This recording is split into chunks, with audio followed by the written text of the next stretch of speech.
So, Belshir will be the map of choice for game 1 of this best of 3 Lurlian.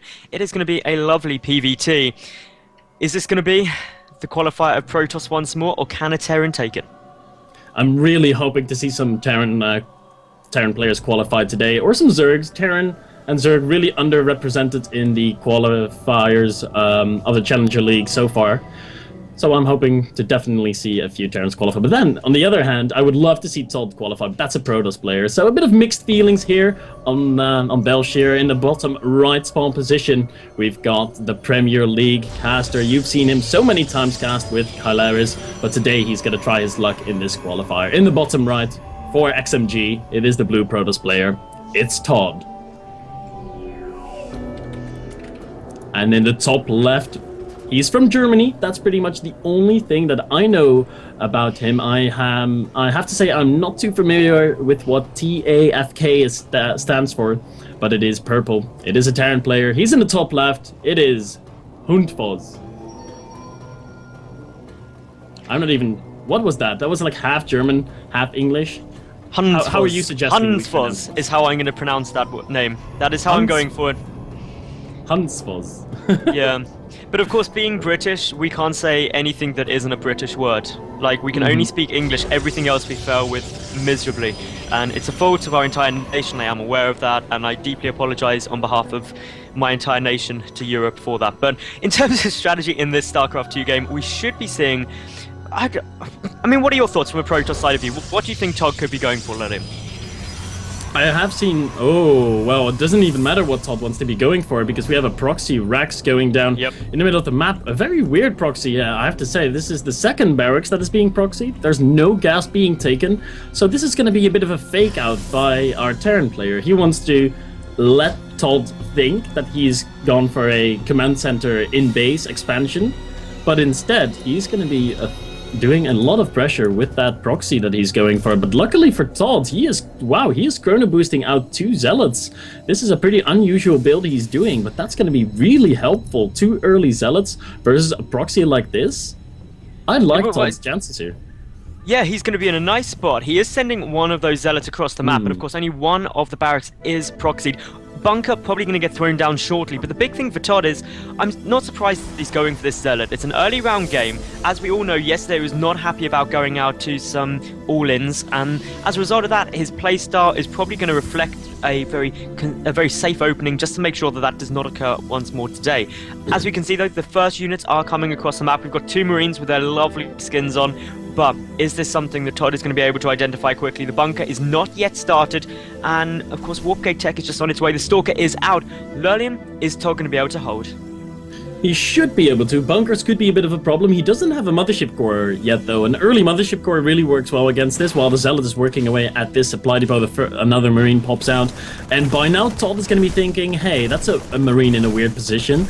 That's 3 Marines in a very weird position. Something's wrong here. ToD needs to micro this Stalker. He could end up losing a Stalker. That would be horrible. And it does get sniped on the last hit of those Marines. So ToD now actually in some trouble losing that Stalker.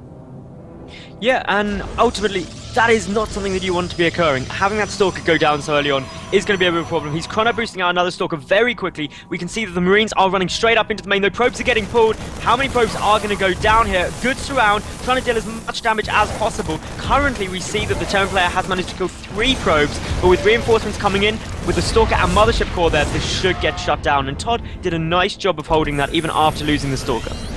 Yeah, pretty well done there by ToD. Only ended up losing 4 workers. His zealots are now going to be coming back home. The barracks out of our Terran players not going to be going back home. It's going to be used for scouting, and it's going to try to block the expansion from going down, which is a move that I really like. Our Terran player has expanded himself. His command center is about to finish up, and if he's able to delay this expansion out of ToD for a long time, and he will be able to delay it for a long time because there's only a single Stalker here, and you thought an engineering bay was hard to kill. Well, try a barracks. That's going to take even longer to kill. It's really frustrating as well, but it doesn't actually matter that the Terran player is sacrificing that barracks because he's got 2 more back home. He's also just happily staying on 1 base. Meanwhile, ToD, he's taking his 2nd gas at the moment. He's trying to put on a little bit of pressure with these 2 Zealots and the Stalker, but with the Marines behind the wall, you're going to have to be a little bit cautious. But with the Mothership Core coming up and in, this is... Ooh, don't lose the Mothership Core. There's the Time Warp. Yeah, good time warp there. Cannot afford to lose that. The supply depot goes down, and the floodgates are open. The Zealots are able to get into the main base right now, but instead, ToD is gonna stay near the ramp and focus these SCVs down and try to get another supply depot. The Marines were in the back, not doing much, and a lot of SCVs are going down here. This might actually be game-ending pressure. 8 workers killed by ToD, and he's gonna continue to kill workers as his Stalker is still alive. The Mothership Core is still alive, but there are 4 Marines here that have to be careful. The Stalker gets surrounded there. Nice surround by our Terran player there for a second, but this Stalker is gonna live. It's got 7 HP. Lucky one.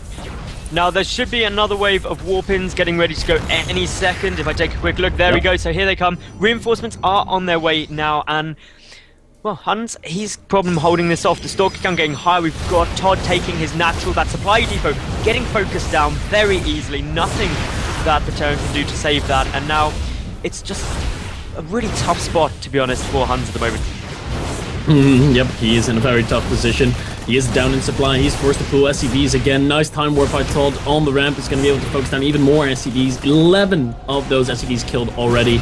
Meanwhile, back at home, ToD is expanding, so he is following up with an expansion behind his Blink play. We saw the Twilight Council go down just a little while ago. These Marines, they just don't know how they have to deal with this many Stalkers. He needs Marauders. The first Marauder is on the way, but it is nowhere near finished yet. It's only halfway on the production tab right now. And is one Marauder going to be able to turn the tides? I don't know. I don't think one Marauder is going to help. All of the SCVs are now getting pulled to try and hold off this aggression. One Stalker getting micro-backed very effectively will be able to live to fight another day, but just so many SCVs are going down here, Lurlian. It is such a big problem that ToD already up to just under 30 probes to the 20 SCVs of the Terran player. Mules can't even bring you back from that. We've got the Natural Nexus just completing. Blink is 3/4 done. Even if somehow this Stalker aggression is held off, how are you going to come back from this? Well, if he does hold off this aggression and is able to expand, I actually don't think he's completely out of the game yet, because he has good tech. I mean, he's going for medevacs, whereas ToD, he's not investing in a robo or going for any kind of AoE damage yet. So maybe if our Terran player stabilizes on his 2 bases in a little while and is able to get medevacs out and stim and hit a nice timing, Blink Stalkers are pretty much useless against Stim Marine and Marauders with a lot of medevac support. But look at the lack of mining ultimately coming down though. No income at all. All of the SCVs have been pulled. This is allowing ToD to get so ridiculously far ahead. Stim is nearly done, you're correct there, Lurlian. But I just don't see this working. The Blink Stalker's already being microed to perfection. We can see so many more workers are going down. And I think with this, with the force field there blocking off a large chunk of the ramp and the time warp, the ToD will be successful. The GG's going to have to go down an aggressive forward blink. The Marauders focused, and with that, the GG is cool. ToD takes game 1 of this best of 3. Congratulations to him. And he is starting off his qualifier in a very stylish fashion.